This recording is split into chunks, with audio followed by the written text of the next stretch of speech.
নমস্কার সবাইকে। আজকে ইন্ডিয়ান রুপিস 96.87 এগেনস্ট ডলার। মানে একটা ডলার কিনতে হলে কিছু মাস আগে আমরা হয়তো 85 টাকা দিয়েছি, এখন অলমোস্ট 97 টাকা দিতে হবে।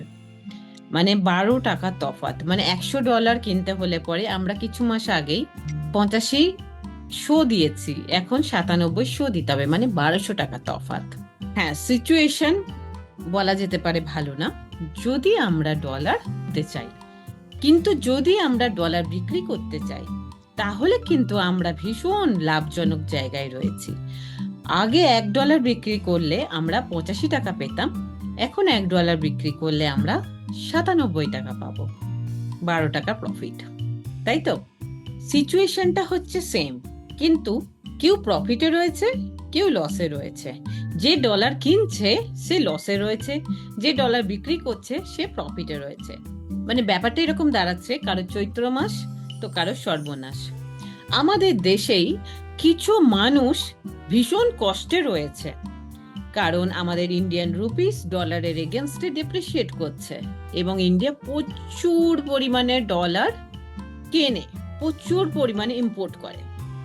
তো আমাদের দেশে ভীষণ একটা ক্রাইসিস রয়েছে, মানছি, কিন্তু অ্যাট দ্য সেম টাইম একটা শ্রেণীর মানুষ রয়েছে যারা কিন্তু ভীষণ প্রফিটে রয়েছে। যদি তারা ইম্পোর্ট করছে না, শুধু এক্সপোর্ট করছে, মানে তারা যদি শুধু ডলার বিক্রি করছে, কোনো ডলার কিনছে না, তাদের জন্য কিন্তু প্রফিটই প্রফিট। আজকের ভিডিওতে আমি ডিসকাস করব কিভাবে সেই শ্রেণীর মানুষের মধ্যে আপনি ঢুকতে পারেন এবং কিভাবে আপনি সেই শ্রেণীর মানুষের মধ্যে একজন হতে পারেন। সঙ্গে থাকুন, পুরোটা ভালোভাবে দেখুন। নাম্বার 1, আপনাকে যদি ডলার বিক্রি করতে হয় তার মানে আপনার কাছে ডলার প্রথমে আসতে হবে। কিভাবে সেই সিচুয়েশনটা আপনি ক্রিয়েট করতে পারবেন?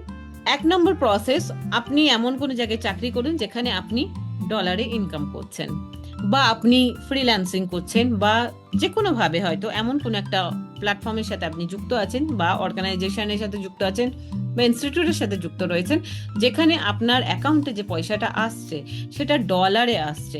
তো সেটা যখন ইন্ডিয়ান রুপিসে কনভার্ট হবে তাহলে কিন্তু আপনি প্রফিটে থাকছেন। সেকেন্ড অপশন কি আছে?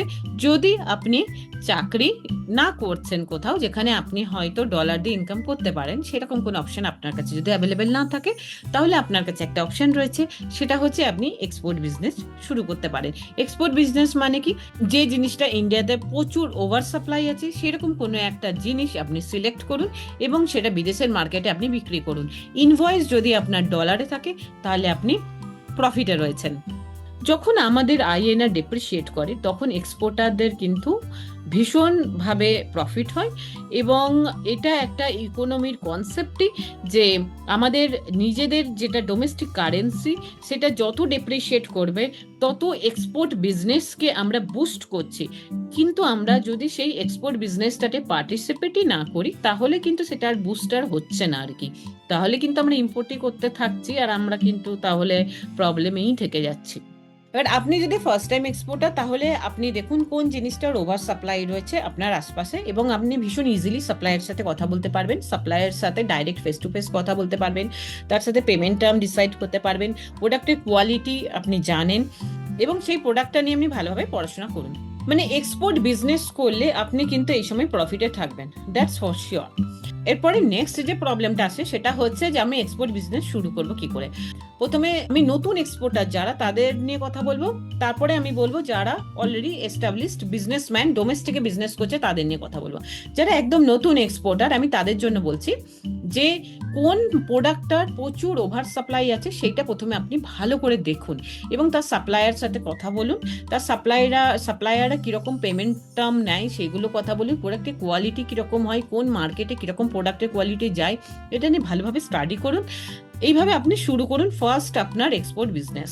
আপনি প্রোডাক্টটা প্রথমে ডিসাইড করুন, তারপর আপনি বায়ার খুঁজবেন। প্রোডাক্টটা প্রথমে কনফার্ম হয়ে যাবেন যখন কতটা কোয়ান্টিটির আপনি সাপ্লাই করতে পারবেন, আপনার সাপ্লায়াররা রেডি আছে, কি কোয়ালিটি সাপ্লাই করতে পারবেন, কোয়ালিটির কনসিস্টেন্সি আছে কিনা, যখন বাল্কে প্রোডাক্ট পাঠাবেন তখন কনসিস্টেন্সি আছে কিনা, প্যাকেজিং কিভাবে করবেন, শিপিং কিভাবে করবেন, এই সমস্ত জিনিসগুলো যখন রেডি হয়ে যাবে তখন আপনি বায়ার খুঁজবেন। ঠিক আছে?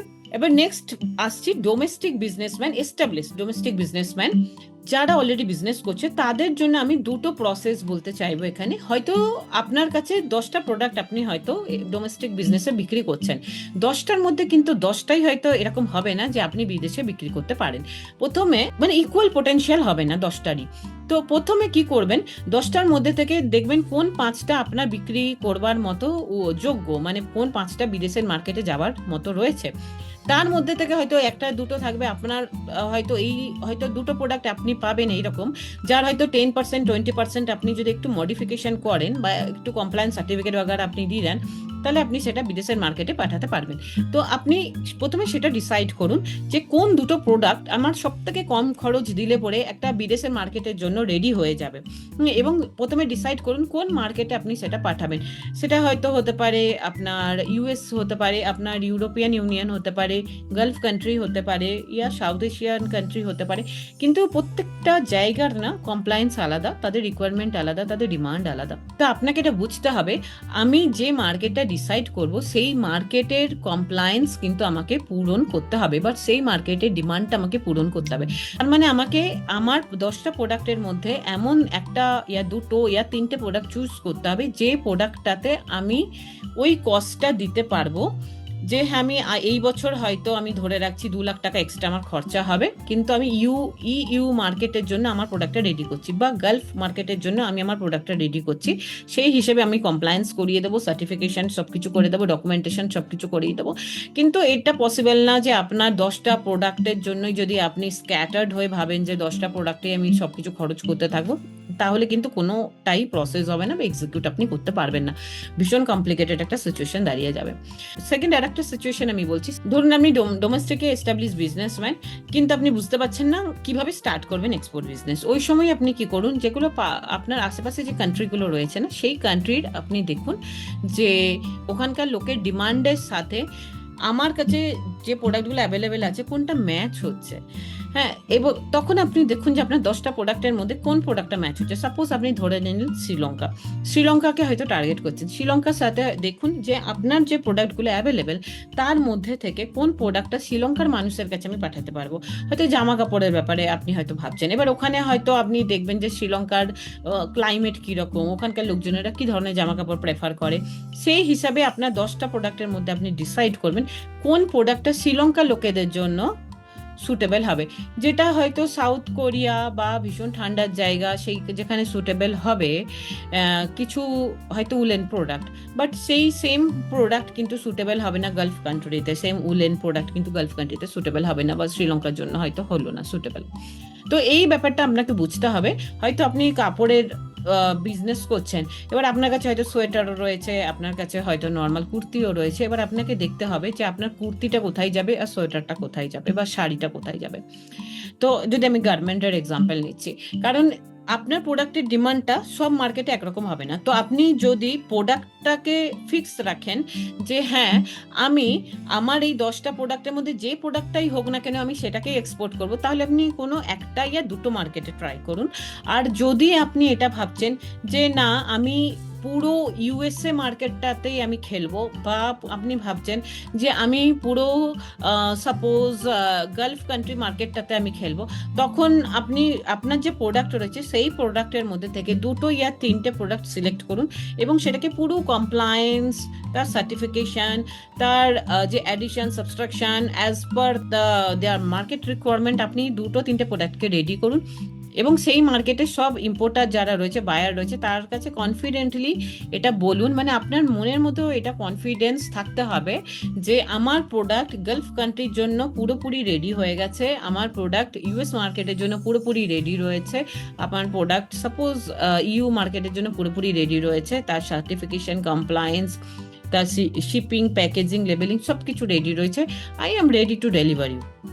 মানে এই পজিশনটাতে আপনি যখন পৌঁছাবেন তখন আপনার কিন্তু এক্সপোর্ট বিজনেস কেউ আটকাতে পারবে না। এমন না যে আপনি এক্সপোর্ট বিজনেস শুরু করতে পারবেন না। তো যারা অলরেডি ডোমেস্টিক বিজনেসম্যান রয়েছেন, ডোমেস্টিকে বিজনেস করছেন, আমি তাদেরকে বলবো এক্সপোর্টের বিজনেস আপনি স্টার্ট করুন, কারণ এই সময় যদি আপনি এক্সপোর্টের বিজনেস স্টার্ট করেন তাহলে আপনি প্রচুর ইনকাম করতে পারেন। আর যারা নতুন বিজনেসম্যান বা হয়তো ভাবছে আমি চাকরি পাচ্ছি না, হয়তো তার ইনকামের রাস্তা খুঁজছে, আমি তাদেরকে বলবো যে যেটা সাপ্লায়ার কাছ থেকে কিছু প্রোডাক্ট উঠিয়ে নিয়ে ই কমার্স বিদেশি হোক, ই কমার্সের থ্রু এক্সপোর্ট হোক, বা নর্মাল এক্সপোর্ট বিজনেস শুরু করতে পারেন।